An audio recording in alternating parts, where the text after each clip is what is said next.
Okay, so due to some people being kind of salty that I spent 13 minutes doing nothing with Wiggle Wi-Fi apparently, I've got various exports of different runs that I've done with Wiggle. And so a lot of them are in CSV, GZ, basically compressed CSV. And then I've got a couple that are in KML. So the big difference between the two is the KML is more like Google Maps importable, and for a few other maps. So if you've got like the KML here, it kind of formats quite a bit differently than the CSV. The CSV is very much more parsable, but you can still do a lot with the KML if you want to.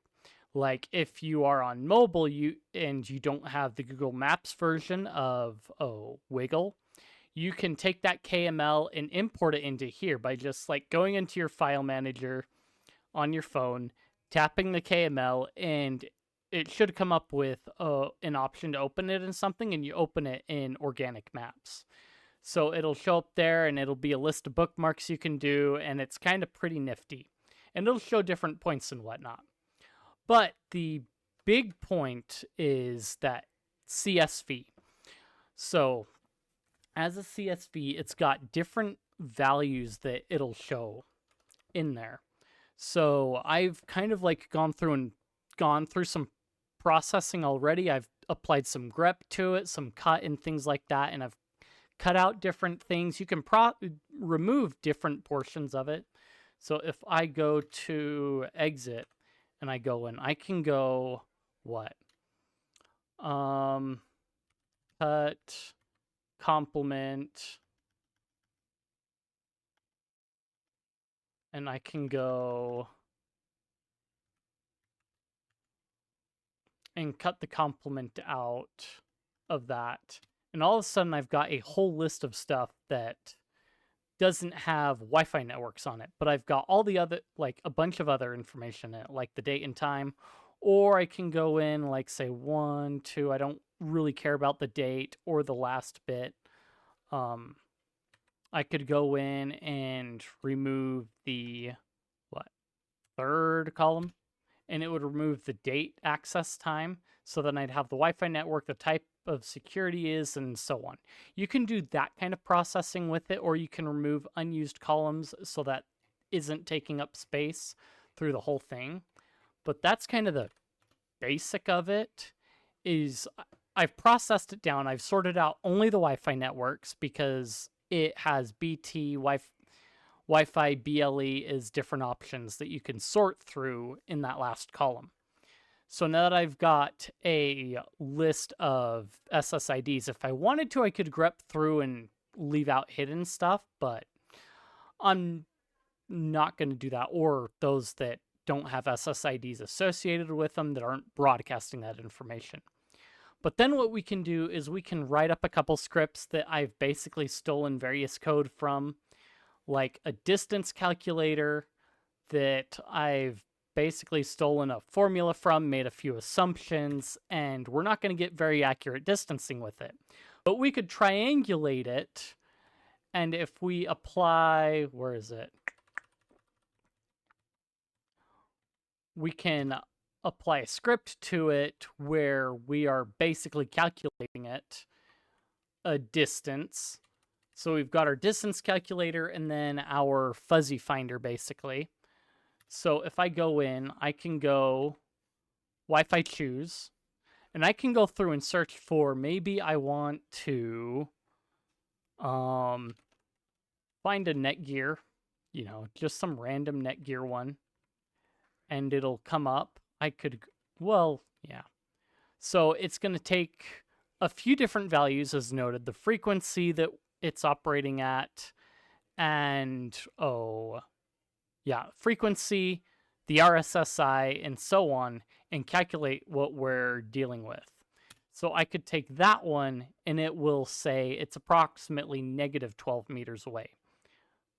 I can't spell approximately, apparently, but we also got our longitude and latitude because that's where we found that network at, and then our network name.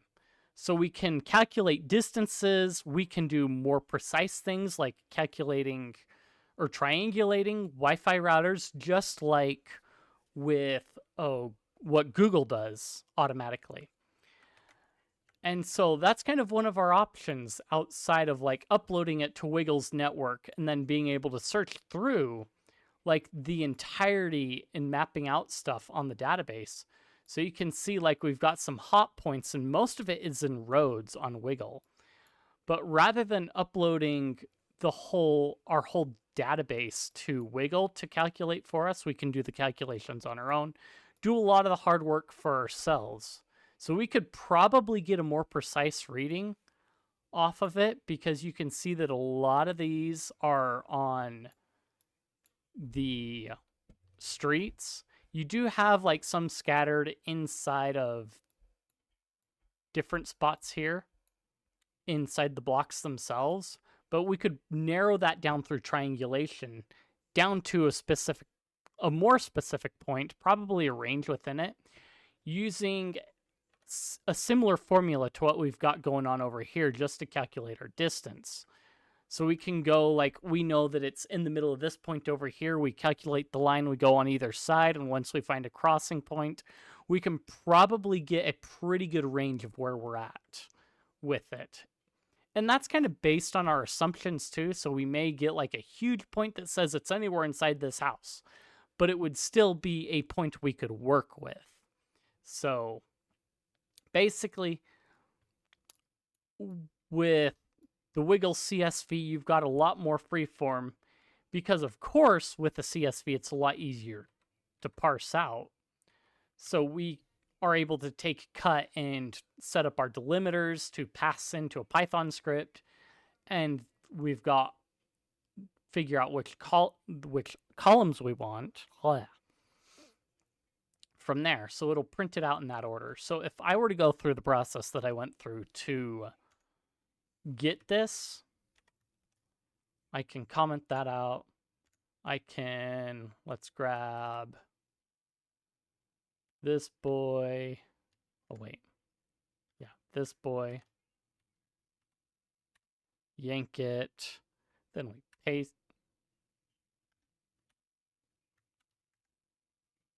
paste it.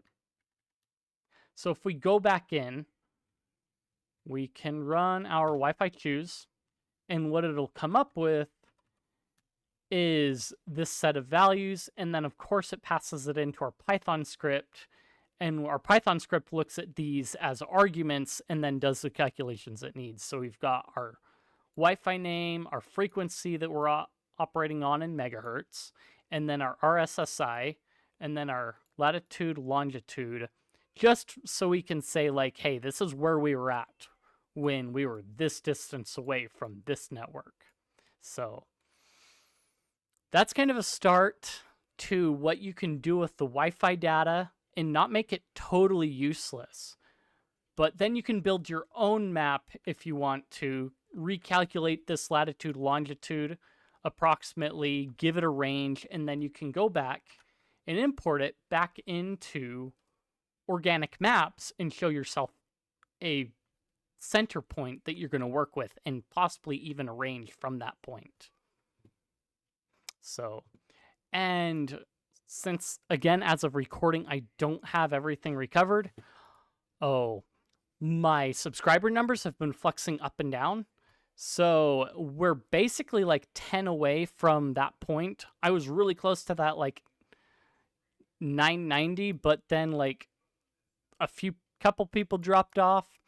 It's been 989 for a little bit. So like, subscribe, that kind of thing. Give people more of a reason to have to add in various plugins that shall not be named, or to use certain browsers that shall not be named. And yeah, like, subscribe, that kind of thing.